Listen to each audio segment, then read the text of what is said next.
భారతదేశము ఇప్పటికే ఆత్మనిర్భర భారత్ కోసమని అనేక ప్రయత్నాలు చేస్తున్నాం. మనము మ్యానుఫ్యాక్చరింగ్ సెక్టర్ని ముఖ్యంగా ఉత్పాదక రంగంలో మన మార్క్ని పెంచుకునే ప్రయత్నం చేస్తూ ఉన్నాం. మ్యానుఫ్యాక్చరింగ్ సెక్టర్లో ఒకవైపు భారతదేశము ఈవెన్ పెద్ద కంపెనీస్ లైక్ ఐఫోన్ మ్యానుఫ్యాక్చరింగ్ ఇక్కడ జరుగుతోంది, చాలా మొబైల్ మ్యానుఫ్యాక్చరింగ్ యూనిట్స్ ఇక్కడ ఉన్నాయి, మేక్ ఇన్ ఇండియా ప్రాజెక్ట్స్ జరుగుతున్నాయి. సో చైనాకు కంటగింపుగా ఉందన్న విషయం తెలిసిందే. ఈవెన్ గ్లోబల్ రౌండప్లో కూడా రెగ్యులర్గా డిస్కస్ చేస్తూ ఉంటాం. చైనాకి చాలా ఇప్పుడు మన దగ్గర మ్యానుఫ్యాక్చరింగ్ సెక్టర్ పెరగకూడదు అనేది కదా చైనా ఉద్దేశము. సో ఇప్పుడు ఈ మధ్య కాలంలో కొత్తగా వస్తున్నటువంటి వార్తలు ఏంటంటే మన దగ్గర ఏవైతే ఫాక్స్కాన్ లాంటి సంస్థలు, పెద్ద పెద్ద సంస్థలు మొబైల్ మ్యానుఫ్యాక్చరింగ్లో, సెమీ కండక్టర్స్లో ఇట్లాంటి వాటిల్లో పనిచేస్తున్నటువంటి కంపెనీలు ఉన్నాయి. వాటిల్లో ఉన్న ఎంప్లాయీస్ మీద, హై లెవెల్ ఆపరేషన్స్ చేసేటువంటి వ్యక్తుల మీద చైనా కన్నేసినట్టుగా తెలుస్తోంది. ముఖ్యంగా చైనీస్ ఎంప్లాయీస్ ఉంటే వాళ్ళందరినీ రిటర్న్ తీసుకురమ్మంటున్నారండి. సో అంటే నిజానికి అంత మైన్యూట్గా, అంటే ఏదైనా ఒక దేశంలో మ్యానుఫ్యాక్చరింగ్ సెక్టర్ పెరుగుతుంది అంటే కంపెనీస్ని రాకుండా చేయడము, కంపెనీస్ని రాకుండా అడ్డుకోవడానికి చేయాల్సిన ప్రయత్నాలు ఉంటాయి. మొన్న పాకిస్తాన్ లాంటి దేశంతో ఒక అస్థిరత క్రియేట్ చేసే ప్రయత్నం చేసింది. ఇప్పుడు డైరెక్ట్గా ఎంప్లాయీస్నే టార్గెట్ చేసి వాళ్ళనే రిటర్న్ తీసుకుపోవాలనుకుంటున్నటువంటి కుట్రలు జరుగుతున్న ఈ టైంలో ఉన్నామని వార్తలు వస్తున్నాయి. దీని మీద కొంచెం డీటెయిల్గానే మనం మాట్లాడాలి. ఎందుకంటే ఇది అసలు నిజంగా మెయిన్ స్ట్రీమ్ మీడియా ఎక్కడ మాట్లాడరు. సో జరుగుతున్నవి చాప కింద నీరులా చైనా ఎలా ప్రయత్నం చేస్తోంది అనే విషయానికి సంబంధించి కొన్ని డీటెయిల్స్ కొంతమంది అడగొచ్చు కావాలంటే ఇది గ్లోబల్ రౌండప్కి వెళ్ళాలి కదా, మీరు నేషనల్ రౌండప్లో ఎందుకు మాట్లాడారు? దీంట్లో లోకల్ ఇంపాక్ట్ గురించి లోకల్ ఇంపాక్ట్ ఎగ్జాక్ట్లీ. ఎందుకంటే మ్యాగ్నెట్స్ నుంచి మొదలైంది సాయి గారు, క్రిటికల్ మినరల్స్ నుంచి మొదలైంది అంతా. ఓకే సరే, క్రిటికల్ మినరల్స్ చైనా మనకి ఇవ్వరు ఎప్పుడు, మ్యాగ్నెట్స్ మనం తెప్పించుకుంటాం. ఈ మ్యాగ్నెట్స్ చాలా మటుకు మనం కార్స్లో, ఎలక్ట్రానిక్ ఐటమ్స్లో వాడుకుంటాం. డిఫరెంట్ షేప్స్ అండ్ సైజెస్లో మ్యాగ్నెట్స్ ఉంటుంది దాంట్లో. చైనా ఇప్పుడు దాని మీద మొత్తం బ్యాన్ పెట్టేశారు. మోదీ గారు దానికోసం తిరుగుతున్నారు. చూడండి, ఆయన క్వాడ్కి వెళ్ళారు, క్వాడ్ల మ్యాగ్నెట్స్ గురించి మాట్లాడారు, గానాకి వెళ్ళారు, మినరల్స్ గురించి మాట్లాడుతున్నారు. చాలామంది అడిగారు 8 దేశాలు ఎందుకు తిరుగుతున్నారు మోదీ గారు? బికాజ్ ఎక్కడ వెళ్ళినా కానీ మనకి ఇప్పుడు నెక్స్ట్ ఒక 2 సంవత్సరాలు నడిపించడానికి మన దగ్గర ఈ ప్రొడక్షన్ కావాలి. దాని వీటిలో మనం అడ్జస్ట్ చేసుకుంటాం.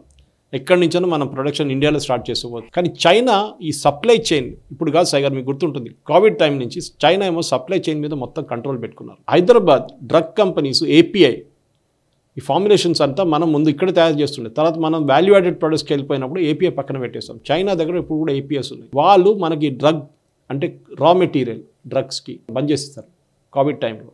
ఇవ్వమని చెప్పి ఏం చేసుకుంటారు మీరు? మేము ఎందుకంటే మనం మర్చిపోయాం సప్లై చైన్ గురించి. మనం టోటలీ ఆ పక్కన పెట్టేస్తాం దాన్ని. మనం ఏమో ఇంకో సెక్టర్కి వెళ్ళిపోయాం. ఇప్పుడు ఐఫోన్ కూడా అదే జరిగింది సాయి గారు. ఐఫోన్ మ్యానుఫ్యాక్చరింగ్లో మన శ్రీపెరంబదూర్ వెళ్తే మీరు కానివ్వండి, ఇప్పుడు గుర్గాంలో కూడా పెడుతున్నారు వీళ్ళు. ఐఫోన్ మ్యానుఫ్యాక్చరింగ్ చాలా మటుకు మనకు తెలుసు. ప్రెసిడెంట్ ట్రంప్ అనౌన్స్ చేసిన తర్వాత ఐఫోన్ ఏమన్నారంటే ఫాక్స్కాన్ లాంటి కంపెనీలు మేము భారతదేశంలో మా ప్రొడక్షన్ ఆల్రెడీ ఉంది, దీన్ని ఇంకా పెంచుతున్నాము అని చెప్పారు. దానికోసం మాకు ఇంకా ల్యాండ్ కావాల్సి వస్తుంది, ఇంకా ఫ్యాక్టరీలు పెట్టాల్సి వస్తుంది అని చెప్పారు. యూఎస్ కూడా మనం చాలా మటుకు ఫోన్స్ ఇక్కడి నుంచి పంపిస్తున్నాం. అది చైనాకి పడట్లేదు. చైనా ఏం చేశారంటే దీంట్లో ఈ టెక్నాలజీ వస్తున్న మనుషులు కూడా వచ్చారు కొంతమంది. మనం ఇంకా నేర్చుకోలేదు ఇక్కడ. మన దగ్గర ఇంజనీరింగ్ కాలేజ్ అంతా నేర్పియరు. మన దగ్గర only top and coding, top and అది, టాప్ అండ్ ఇది అని చెప్పి ఇంజనీరింగ్ సాఫ్ట్వేర్ గురించి మాట్లాడతారు. కానీ చైనా వాళ్ళు ఎందుకంటే ఈ పర్టికులర్ టెక్నీషియన్స్ ఉన్నారు 1% సాయి గారు, టోటల్ ఎంప్లాయీస్లో 1% వాళ్ళు. కానీ వాళ్ళు చాలా క్రూషియల్. వాళ్ళు ఆపరేషన్స్, ప్రొడక్షన్ అండ్ క్వాలిటీ, ఇది 3 వాళ్ళు చూసుకుంటారు అన్నమాట. ఇప్పుడేమైందంటే వీళ్ళు ప్రొడక్షన్ స్కెడ్యూల్ ఒఫీషియల్గా చైనా చెప్పారంట, మీ సిటిజన్స్ రిటర్న్ వచ్చేసేయండి. ఎందుకంటే భారతదేశం నుంచి ప్రొడ్యూస్ చేసే ఫోన్స్ లోకమంతా తిరుగుతుంది, యూఎస్ కూడా వెళ్తుంది, చైనా మార్కెట్ దెబ్బతింటుంది, చైనా ప్రొడక్షన్ దెబ్బతింటుంది, మీరు వచ్చేసేయండి అని చెప్పి. ఇదొక పెద్ద ప్రాబ్లం అనమాట. ఎందుకంటే ఈ మనం ముందే నేర్చుకుంటే మనకి ప్రాబ్లం లేకుంటుండే. కానీ సడన్గా వీళ్ళందరూ వెళ్ళిపోతే ఏం చేస్తారు? ఈ ప్రాబ్లం ఐఫోన్కి ఒకటే కాదు, ఫాక్స్కాన్ ఒకటే కాదు, ఒప్పోకి ఉంది ప్రాబ్లం, వివో కూడా ఉంది. వాళ్ళకు కూడా చాలా పెద్ద మ్యానుఫ్యాక్చరింగ్ ఫెసిలిటీస్ ఉంది. వాళ్ళ దాంట్లో కూడా చైనీస్ ఉన్నారు, కొంతమంది ఉన్నారు. వాళ్ళు కూడా ఇప్పుడు వెళ్ళిపోతే ఏం చేస్తారు? ఇది పెద్ద క్వశ్చన్ రాబోతుంది సాయి. ఎందుకంటే చైనా యాపిల్ కానివ్వండి, చైనీస్ మేకర్స్ కానివ్వండి, చాలా మట్టుకు కాంపోనెంట్స్ చైనా నుంచి వస్తుంది సాయి గారు. ఇప్పుడు కూడా మన దగ్గర ఏం అంత 100% మన దగ్గర కాంపోనెంట్స్ లేవు. మనం కాంపోనెంట్స్ తెచ్చి ఇండియాలో అసెంబుల్ చేస్తున్నాం. కొన్ని కేసుల్లో సీకేడి కంప్లీట్లీ నాక్డౌన్ తీసుకొస్తున్నాం, కొన్ని కేసుల్లో సబ్ అసెంబుల్ తీసుకొస్తున్నాం. కానీ దాన్ని కంట్రోల్ చేయడంలో, దాని మ్యానుఫ్యాక్చరింగ్ నేర్చుకోవడంలో ఎప్పుడైనా కానీ ఫారిన్ కంపెనీస్ ఇండియన్ మేనేజర్స్ని, ఇండియన్ టెక్నీషియన్స్ని సీనియర్ లెవెల్లో పెట్టుకోలేదు. వాళ్ళకి టెక్నికల్ కాంపిటెన్స్ లేదని చెప్పి పక్కన పెట్టారు. ఇప్పుడు ప్రాబ్లం రాబోతుంది. బహుశా ఇప్పుడు ట్రైనింగ్ ఇచ్చి అదన్నీ చేస్తారు కానీ టైం పడుతుంది. చైనా ఏమంటున్నారంటే మీరు మాకు మా దగ్గర నుంచి వచ్చే మేనేజర్స్ని మా మిగతా టెక్నీషియన్స్ని మిగతా కంపెనీల్లో మీరు మాకు వీసా ఇవ్వట్లేదు. ఇది టిట్ ఫర్ టాట్ అంటున్నారు.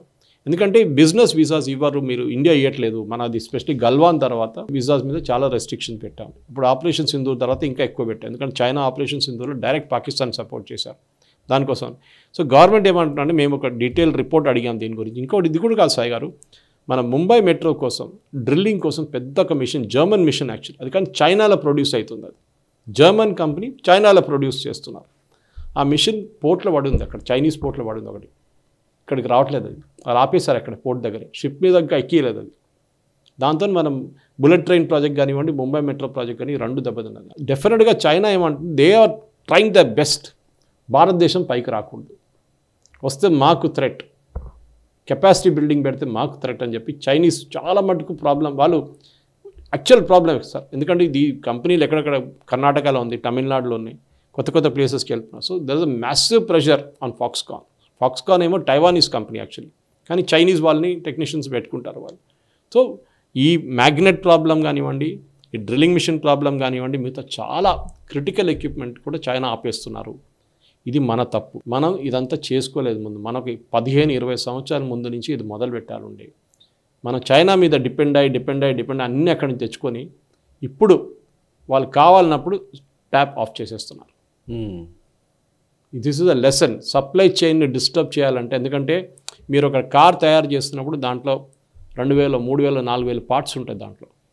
ఈ పార్ట్స్ అని ఒక్కొక్క కంపెనీ నుంచి వస్తుంది. మీకు అన్నీ మీరు తయారు చేయరు, అన్నీ మీరు పెట్టుకోరు, మీకు వేర్ హౌసింగ్ అంత ఫెసిలిటీ ఉండదు. Correct just in time concept పెట్టుకొని ఆ పార్ట్స్ వస్తే మీరు అసెంబుల్ చేసి పంపిస్తారు. దాంట్లో ఒక్క పార్ట్ రాలేదనుకోండి, మొత్తం ప్రొడక్షన్ అయిపోతుంది. And you never plan for it. That's a major mistake in India. Technical కానివ్వండి, నేను ముందు చెప్పాను చూడండి, మన దగ్గర టెక్నికల్ పీపుల్, ట్రైన్ పీపుల్ లేవు మన దగ్గర. మనం సాఫ్ట్వేర్ ఇంజనీర్స్ ప్రొడ్యూస్ చేస్తున్నాం. We don't have proper technical. China ఎందుకు అడ్వాంటేజ్ తీసుకున్నారంటే చైనీస్ ఎడ్యుకేషన్ సిస్టమే మార్చేశారు వాళ్ళు. The competence vent towards more technical oriented. మన దగ్గర టెక్నికలా, షాప్ ఫ్లోర్లో వర్క్ చేయాలి, నేను చేయను, నాకు ఏసీ ఆఫీస్ కావాలి, నా కంప్యూటర్ ముందు కూర్చోవాలి, రోజంతా యూఎస్ క్లయింట్స్ అని మాట్లాడాలి, ఇది concept. Low end jobs, specially high end jobs కూడా లో ఎండ్ నుంచే నేర్చుకుంటారు ఫస్ట్. అది మన వాళ్ళు నేర్చుకోవట్లేదు. And this is going to be major problem Sagar. ఎందుకంటే ఇక్కడ ఆగదు ఇది. మీ కార్ ప్రాబ్లం చూడండి, ఇప్పుడు మినిమం మీకు ఈ మ్యాగ్నెట్స్ రాకపోతే ఒక 6 నెలలు కారు స్కెడ్యూల్ వెనకకి వెళ్ళిపోతుంది. అంటే మీరు ఇప్పుడు కార్ బుక్ చేస్తే యూజువలీ ఒక వారంలో 2 వారాల్లో వచ్చేసేయాలి. అది మినిమం మీకు ఒక 6 months డిలేగా అవుతుంది. ఇది కోవిడ్ టైంలో జరిగింది సాయి గారు, మీకు గుర్తుంటుంది. కోవిడ్ టైంలో చిప్స్, కార్లో అన్ని కార్లో ఇప్పుడు చిప్స్ ఉన్నాయి. అవును, it's all driven by electronics. 6 months 8 months వెయిటింగ్లోకి వెళ్ళిపోయింది. ఎందుకంటే మనం we never plan for it. వాళ్ళు ఆపేశారు. ఇది కొరియా ఉండొచ్చు, కొరియాకి పెద్ద ప్రాబ్లమ్స్ ఉండే అప్పుడు, చైనా ఉండొచ్చు, చైనా వాళ్ళు ఆపేశారు. ఇదన్నీ చూసుకొని మనం అప్పుడు కూడా నేర్చుకోలేదు. కానీ now the time has come, మన టెక్నికల్ కాంపిటెన్స్ మనం నేర్చుకోవాల్సింది. అంత ఈజీ కాదు. ఒక iPhone production facility quality control చేయడం అనేది చైనా 10-15 సంవత్సరాలు చేసుకుంటూ వస్తున్నారు. They are become experts in it. Second, చైనీస్ని సాయి గారు ఏం చెప్పినా కానీ మెచ్చుకోవాలి ఒక మాట మీద. They are very hard working, must hard working people. So డెఫినెట్గా మనం కూడా వాళ్ళ దగ్గర నుంచి ఏమేమి వాళ్ళు చేస్తున్నారు మనం కూడా నేర్చుకోవాలి, తప్పేం లేదు. కానీ ఈ ప్రాబ్లం ఏంటంటే చైనాకి తెలుసు ఇండియా ఇది చేయరు, దానికోసం మేము వాళ్ళని బ్లాక్మెయిల్ చేయొచ్చు. ఇది పెట్టి వాళ్ళు ఇప్పుడు మనమే బ్లాక్మెయిల్ చేస్తున్నారు. కానీ భారతదేశం ఏం చేస్తున్నారంటే ఆల్టర్నేట్ సోర్సెస్ చూస్తున్నారు. కానీ మన ఇమ్మీడియట్గా మనకి పర్సనల్ బయట నుంచి దొరకరు. మీరు మ్యాగ్నెట్స్ తెచ్చుకోగలరు, మినరల్స్ తెచ్చుకోగలరు, కానీ రెడీమేడ్ ట్రైన్ మ్యాన్ పవర్ కావాలంటే యాపిల్ ఆర్ ఫాక్స్కాన్ వాళ్ళ దగ్గర నుంచే, వాళ్ళ బయట నుంచి, చైనా కాకుండా ఇంకెక్కడి నుంచి అని తెప్పించుకోవాల్సి వస్తుంది. ఈవెన్ టైవాన్ నుంచి తెప్పించుకోవచ్చు కావాలంటే, కానీ తీసుకురావాల్సి వస్తుంది. ఆలోచించండి, 1% people are holding up all the productions. ఐ గారు 1% అంతే. సో డెఫినెట్గా ఈ ఫ్యూ 100 చైనీస్ పర్సనల్ అంటాం చూడండి, ఫ్యూ 100 కాదు, వాళ్ళ ఇంపాక్ట్ చాలా ఉన్నాయి. ఫ్యూ 100 కాదు, 100 మంది ఉండొచ్చు, కానీ వాళ్ళు క్రియేట్ చేసిన ఇంపాక్ట్ మొత్తం ప్రొడక్షన్ ఫెసిలిటీ మీద క్రియేట్ చేస్తాం. మనం నేర్చుకోవాల్సింది ఇక్కడ నుంచి, that we have to invest. We have to invest in man పవర్లో ఇన్వెస్ట్ చేయాలి, టెక్నాలజీలో ఇన్వెస్ట్ చేయాలి. నేను టెక్నాలజీ అంటే సాఫ్ట్వేర్ గిఫ్ట్వేర్ కాదు, అది కాకుండా మ్యానుఫ్యాక్చరింగ్ మీద ఇన్వెస్ట్ చేయాలి. ఇది చేయకుండే మనం యూఎస్కి ఇప్పుడు ఎట్లా దెబ్బ తగ్గుతుంది చైనా దగ్గర నుంచి, అదే ప్రాబ్లం మనకు కూడా 10-15 సంవత్సరాల తర్వాత వస్తుంది. యూఎస్లో నిన్ననే న్యూయార్క్ టైమ్స్ ఆర్టికల్ ఒకటి చదివాను నేను, I posted on my Facebook. యూఎస్లో manufacturing was the mainstay. 10-15 సంవత్సరాల ముందు మొత్తం అన్ని యూఎస్ స్టేట్స్లో మ్యానుఫ్యాక్చరింగ్ 50-60% మనుషులు మ్యానుఫ్యాక్చరింగ్ మీద వాళ్ళ ఉద్యోగం ఉండే, వాళ్ళందరిది డిపెండ్ అయి ఉండే. ఇప్పుడు అదంతా పోయింది సాయి గారు, కంప్లీట్గా పోయి ఇప్పుడు health care has become number 1 అక్కడ. డాక్టర్స్, టెక్నీషియన్స్, మన technical staff, paramedical, medical equipment వీళ్ళు పైకి వచ్చేస్తారు. Almost 45 US states are today health care employment has become number 1. ఎందుకంటే ఇది ప్రాబ్లం. అమెరికా ఇప్పుడు కూడా ట్రంప్ అంటున్నాను, we'll make America great again, we'll make America, అంతా చాలా బాగుంది మాట్లాడడానికి. కానీ what have you done about it? మీరు మీ టెక్నికల్ కాంపిటెన్స్ చేయలేదు. యూఎస్లో కూడా అదే ప్రాబ్లం జరిగింది. మీరు బాగా ప్రొడక్ట్స్ బాగా తయారు చేస్తారు, ఐఫోన్ కానివ్వండి, ఐప్యాడ్ కానివ్వండి, ఐపాడ్ కానివ్వండి, ఏదైనా. కానీ మీరు దాని తర్వాత దాని ప్రొడక్షన్ మీరు చేయట్లేకపోతున్నారు. మీరు చైనాతో చేయించుకున్నారు. ఆ చైనా ఇవాళ మీకు అలా పట్టుకుంది, అంతే. ఇది నడుస్తుంది సాయి.